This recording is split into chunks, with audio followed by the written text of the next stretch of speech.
Assalamualaikum warahmatullahi wabarakatuh. Perkenalkan, nama saya Susi Suyanti dari kelas B3 Farmasi NIM F 2018-01154. Baiklah, di sini saya akan menjelaskan materi biofarmaseutika, yaitu sediaan parental, di mana sediaan parental yaitu sediaan yang digunakan tanpa melalui mulut, atau bisa dikatakan sediaan parental adalah sediaan di mana obat dimasukkan dalam tubuh kecuali saluran pencernaan masuk langsung ke sistem peredaran darah sehingga memperoleh efek yang cepat dan langsung sampai ke target. Di mana sediaan parental ini adalah sediaan steril. Yang dimaksudkan adalah pemberian secara injeksi, infus, dan implan dalam tubuh. Di sini ada keuntungan dan kerugian, di mana saya akan menjelaskan keuntungan terlebih dahulu, yaitu di sini keuntungan, di mana di sini ada memberikan efek yang cepat. Seperti yang saya katakan tadi, sistem sediaan parental ini itu diberikan langsung masuk ke dalam peredaran darah sehingga cepat memperoleh efek yang cepat.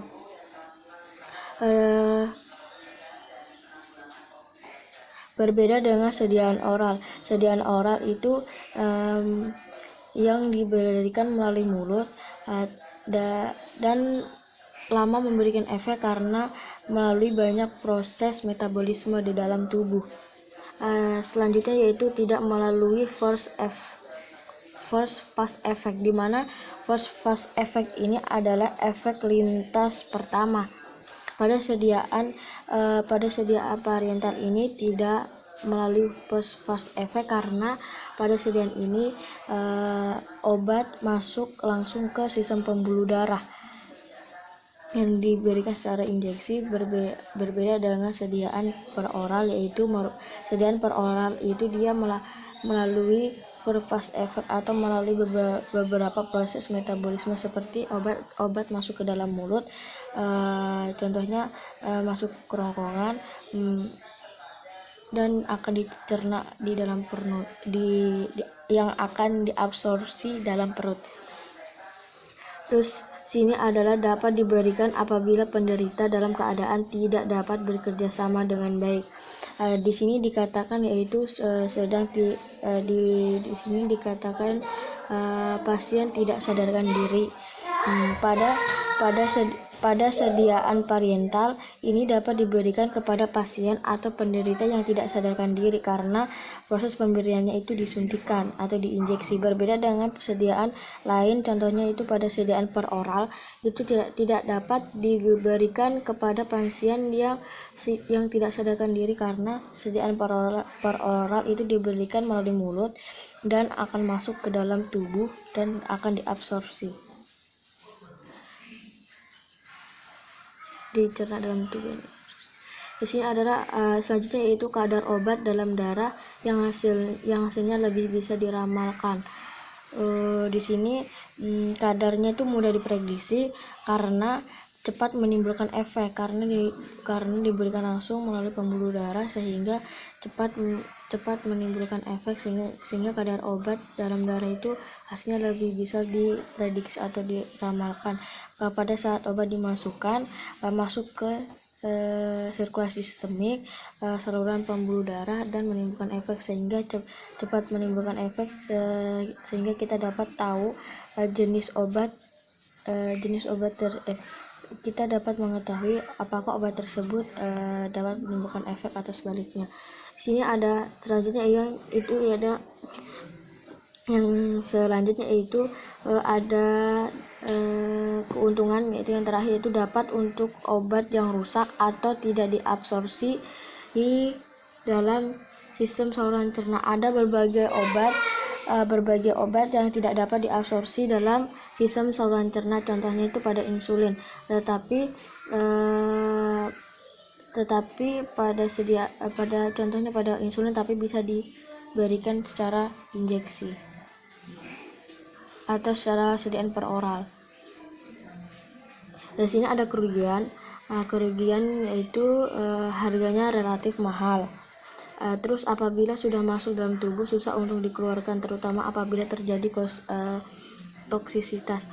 Jika dibedakan sediaan parental dan sediaan peroral. Itu kalau sediaan parental itu jika sudah masuk langsung ke pembuluh darah, itu akan langsung cepat menimbulkan efek sehingga tidak dapat lagi dikeluarkan. Terus kalau sedangkan pada sediaan peroral itu lama diabsorpsinya sehingga jika menimbulkan toksisitas itu mudah untuk dikeluarkan dalam bentuk muntah, dimuntahkan atau lain sebagainya. Lanjut. Di sini ada sediaan cair, di mana sediaan cair ini ada, yaitu contohnya jenis sediaan sini ada cair, serbuk, dan tablet susuk. Di mana sediaan cair ini ada cairan infus. Kalian pasti tahu cairan infus seperti apa. Terus ini contohnya itu NaCl 0,9%, neurobion injeksi. Di mana neurobion injeksi ini adalah yang berkhasiat untuk menjaga kesehatan sistem saraf. Yang obat jenis neurobion injeksi ini harus diberikan berdasarkan resep dokter, merupakan golongan obat bebas. Dan di sini ada lidocaine. Di mana lidocaine ini merupakan golongan anestesi lokal yang berkhasiat untuk mengeblok sistem saraf atau digunakan untuk mematikan jaringan area tertentu. Nah, di sini ada selanjutnya itu serbuk, di mana harus direkonstitusi terlebih dahulu. Contohnya itu antibiotika, obatnya contohnya ampicillin, tablet susuk. Tablet susuk itu biasanya digunakan pada ibu yang mau menjalankan KB, yang tidak mau mengonsumsi pil KB, itu biasanya menggunakan susuk yang biasanya dipasang di bagian tangan. Di sini ada karakteristik sediaan. Karakteristik sediaan yaitu sediaan steril. Bisa dikatakan steril itu apabila bebas dari mikroorganisme, diantaranya itu pirogen atau bakteri, dan efek farmakologis yang ditimbulkan dengan adanya pirogen yaitu seperti demam, sakit kepala, rasa tidak enak, nyeri, dan lain sebagainya. Di sini ada karakteristik sediaan bebas dari partikel yang berukuran besar. Partikel yang berukuran besar berarti suatu partikel yang melayang yang tidak larut dalam sediaan parental. Partikel ini dapat dilihat dengan mata telanjang. Partikel tersebut itu tidak masuk ke syarat ideal sediaan parental, karena syarat ideal sediaan parental yaitu jernih dan tidak ada partikel yang dapat dilihat dengan mata telanjang. Saya ulang.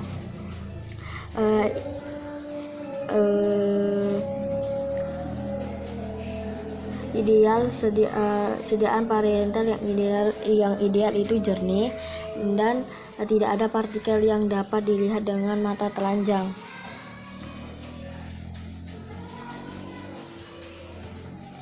Di sini ada karakteristik sediaan.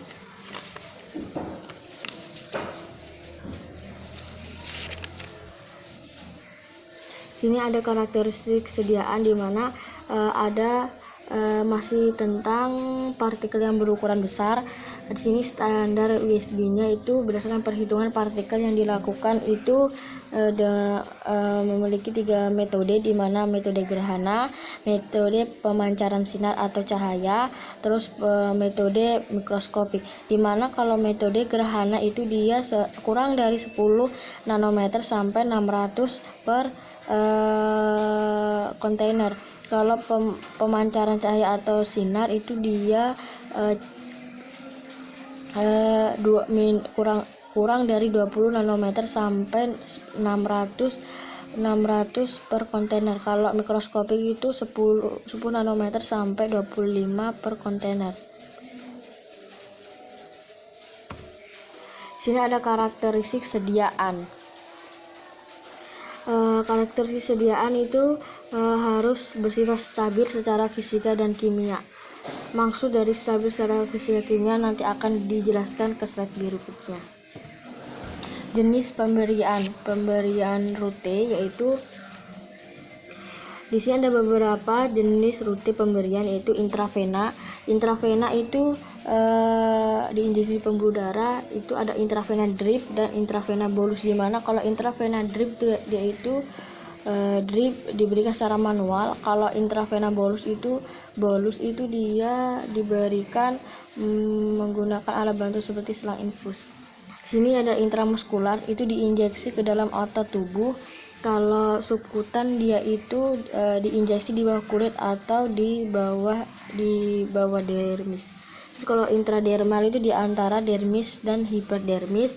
Kalau epidural itu biasa diinjeksikan pada ibu yang sedang hamil di antara sumsum tulang belakang. Terus kalau intraarterial itu diinjeksi pada arteri. Terus kalau intrakardial itu diinjeksi pada otot jantung dan lain-lain. Kita lanjut.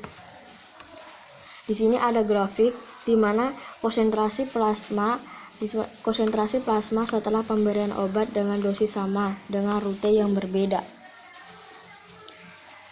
Di sini ada 3 rute, yaitu intravena, intramuskular, dan oral. Di mana yang lebih berefek atau cepat memberikan efek yaitu intravena, karena berdasarkan rute pemberiannya itu intravena itu diberikan langsung masuk ke pembuluh darah sehingga cepat menimbulkan efek karena tepat pada sasaran.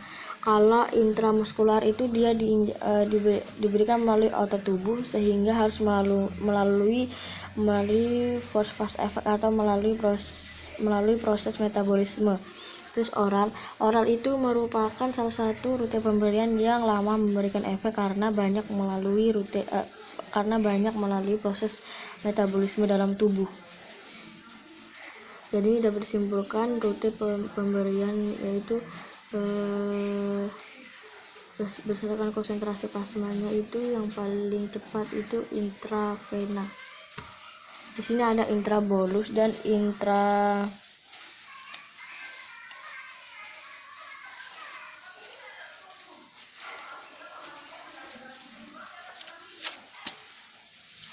Di sini ada intrabolus dan intradrip. Di sini ada contoh grafiknya di mana kalau intrabolus dia itu pemberian obat intravena yang cara memasukkan dosis langsung ke dalam sirkulasi sistemik melalui selang intravena. Kalau drip dia itu merupakan cara pemberian obat dengan penambahan atau memasukkan obat dalam wadah cairan intravena. Kalau intravena bolus dia itu menggunakan bantuan dengan selang infus yang bertujuan untuk meminimalkan efek samping, dan intravena drip itu diberikan secara manual. Lanjut. Di sini ada intravena. Intravena itu diberikan di bagian depan siku, bagian sini. Terus vena itu bentuknya besar, terdapat di permukaan terus dan mudah dilihat. Terus cara memasukkan jarum itu potongan yang miring hadapan ke atas dan ujung tertajam hadapan ke vena. Dengan teknik aseptis. Teknik aseptis yaitu teknik mencegah masuknya mikroorganisme ke dalam tubuh yang memungkinkan akan mengakibatkan infeksi. Di sini ada bahayanya itu dapat terbentuknya trombus akibat rangsangan dari jarum. Di sini ada trombus, di mana trombus itu gumpalan darah dari arteri dalam yaitu trombus itu gumpalan darah dalam arteri dan vena. Kalau embolus, ini embolus dia itu pemblokiran tiba-tiba pada arteri. Kalau emboli dia itu mengakibatkan penyumbatan pada pembuluh darah. Intravena ini bisa diberikan untuk volume besar atau kecil dengan volume tetesan 2-3 mili per menit. Sini ada intramuskular. Intramuskular itu efeknya tidak secepat intravena, tetapi biasanya lebih lama. Intravena biasanya diabsorpsi larutan, suspensi dan sediaan air dan minyak yang diinjeksi pada otot rangka. Terus intramuskular itu biasanya diinjeksi di otot gluteus maximus atau di bagian pantat, dan otot deltoid atau pada lengan bagian atas. Terus intramuskular itu diinjeksi pada volume 50 mili pada bagian pantat dan 20 mili pada bagian lengan bagian atas. Sini ada subkutan. Sediaan subkutan itu diinjeksi di bawah permukaan kulit, Umumnya subkutan itu diberikan pada volume suntikan jarang lebih besar dari 2 mili. Sini ada faktor yang mempengaruhi bioavailabilitas, yaitu ada 3 faktor. Yang pertama itu faktor fisikokimia, yang kedua itu faktor fisiologi, dan ketiga itu faktor formulasi. Sini saya akan menjelaskan satu persatu faktor fisikokimia.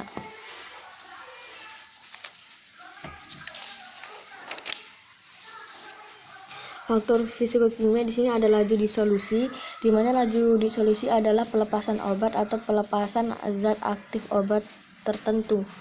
Ini ada koefisien, selanjutnya ada koefisien partisi dan kelarutan dalam lemak. Koefisien partisi dia itu campuran dari dua fase yang tidak saling bercampur. Dan sini ada interaksi obat, interaksi zat aktif obat dan bahan tambahan lain dalam sediaan. Di sini terdapat 2 bahan obat yang berbeda. Selanjutnya faktor fisiologi. Faktor fisiologi yaitu pengaruh di sini ada pengaruh obat, suatu obat yang dapat mempengaruhi obat lain, yaitu biasanya disebut interaksi obat. Di sini contohnya obat menyebabkan vasokonstriksi atau vasodilatasi. Gerakan-gerakan dapat mempengaruhi dan tempat injeksi juga. Sini ada faktor fisiologi, di mana sini ada tabel konsentrasi puncak cefardin setelah diinjeksi dengan berbagai rute. Di sini ada diinjeksi bagian pantat, di sini ada lengan dan bagian bulatan pada bahu. Sini ada faktor formulasi. Faktor formulasi di situ ada sebelum membuat formulasi di suatu sediaan, kita harus menentukan terlebih dahulu pada obat tersebut akan diberikan melalui rute apa, karena setiap rute pemberian obat itu formulasinya berbeda-beda. Di sini ada intravena yang diberikan melalui pembuluh darah, sini intramuskular dan subkutan. Ada aqueous solution, aqueous suspension, oleinous solution, dan oleaginous suspension. Di sini ada evaluasi, ada 3 evaluasi, itu uji stabilitas fisika kimia, uji mikrobiologi, dan uji in vivo.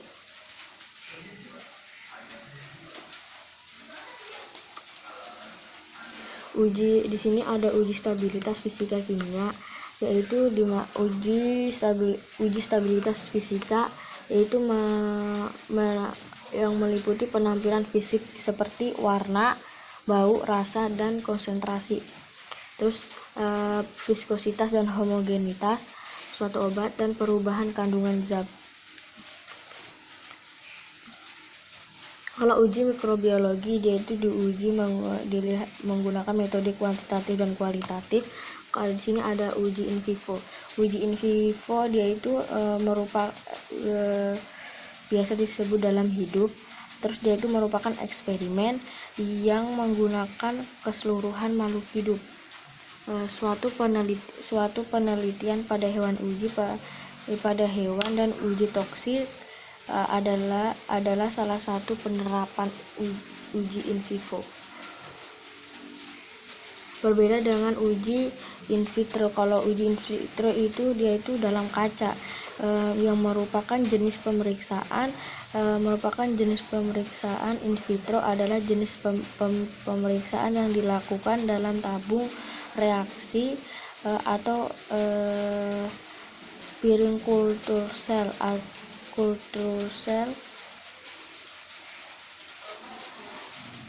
atau di luar tubuh makhluk hidup. Dan ini tidak berkontak langsung dengan makhluk hidup. Teknik in vitro ini dia itu menyerupai makhluk hidup.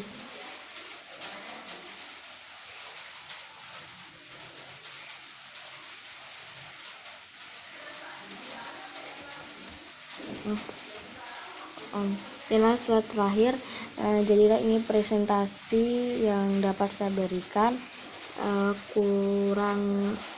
Ini adalah presentasi sediaan parental pertemuan kelima.